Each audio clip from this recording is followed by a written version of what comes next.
A while ago, I posted on YouTube and Instagram that I crossed the 10K subscriber threshold and I was going to take questions for an AMA or an Ask Me Anything. I couldn't go out to make a video straight away. It's not because I forgot about it, but I had to wait for this box. Inside this box is a piece of gear that I've wanted to have for a long time, and they're today's sponsor. Find out how you can win one of these for your pedalboard. Welcome to the 10K AMA giveaway. Let's do this.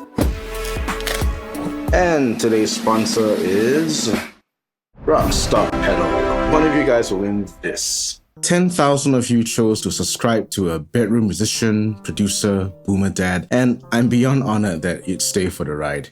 Thank you. 10K isn't a large number in YouTube land, but you have to understand, it's emotional fuel in the tank. I know, as Christians, we answer to a higher power, and our ultimate destiny, meaning, purpose, and value in life is determined by Christ. Of this, I am sure. But I think it doesn't hurt to celebrate milestones as thanksgiving to God for the journey thus far. It's why we celebrate both the big and small things. So to kick off the celebration, here are the questions you asked, and I've grouped them topically and sometimes consolidated them into one question if they were similar enough. Have you always had faith? When did worship music become a part of your faith? I haven't always had faith. I'm a first-generation Christian in my family and came to Christ when I was 13 years old. I had started my guitar playing journey 1 year prior, so I was very hungry to learn as much as I could. I thought church music was boring, but I was invited to a Sunday service by my best friend at the time, and this song was the first Christian worship song I heard.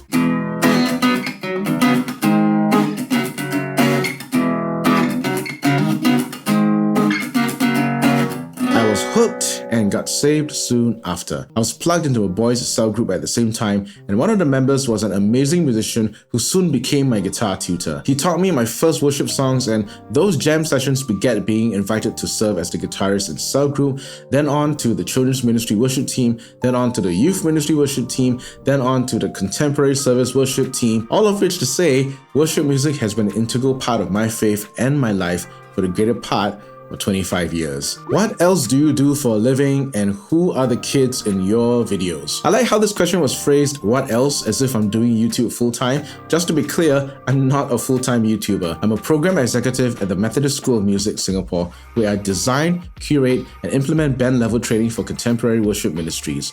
With the pandemic, I also took on audio and video production duties for content creation, so I help out with the school's recording projects. Fun fact, the pandemic and the associated lockdown was the time that leveled up my production skills that spilled over to my YouTube channel, so you guys are reaping the benefits of those extra long hours learning how to properly edit audio and video. Aside from that, the full-time gig I'm called to is being a parent to 3 wonderful children, Claire, Jonathan, and Callista, whom you've seen on the channel every now and then. My love for music seems to have rubbed off them, so here's hoping that I'll one day be able to serve with all of them on the same worship team. # family ministry goals. And now, some technical questions. Which IEMs do you recommend for P&W EG players, and how do you set up IEMs? I have a hot take. I don't think we should be using IEMs.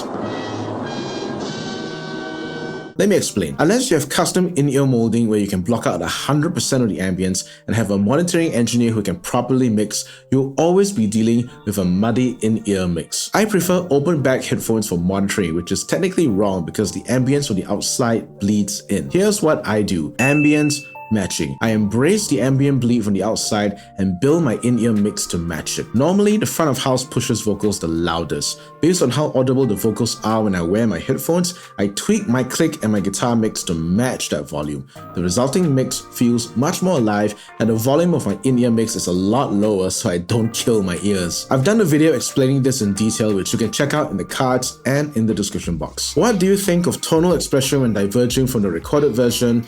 And should we be playing the recorded version note for note for the live Sunday service? I'm all for it, and I personally think we don't do it enough. I have a pet peeve incoming.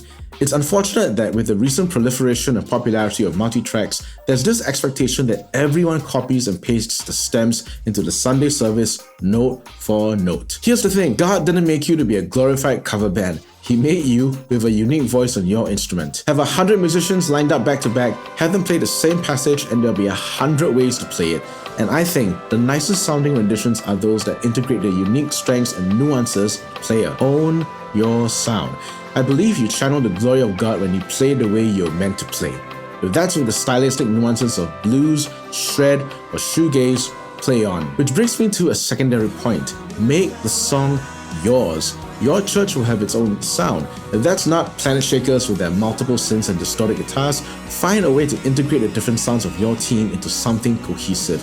Swap the style, rearrange the instrumentation, make it such that your individual team members have something to contribute. That is to say, having them play from a position of strength is a lot more rewarding and honoring to them than forcing them to play sounds that they're not able to. And now, perhaps the saltiest question. What's the hardest lesson you learned from ministry? Oh boy.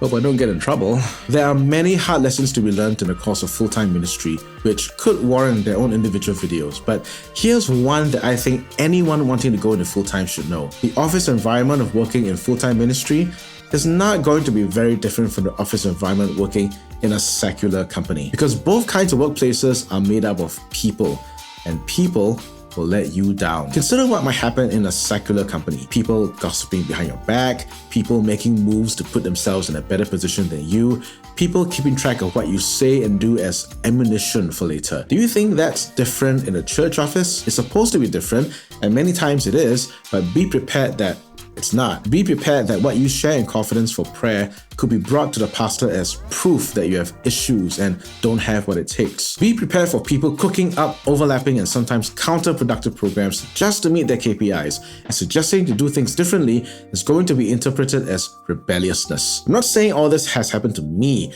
I'm just saying I've seen it happen before, and if you're hoping to get into full-time ministry to escape office politics, you could be in for a rude shock. And I'm not saying I've been the perfect full-time ministry staff either.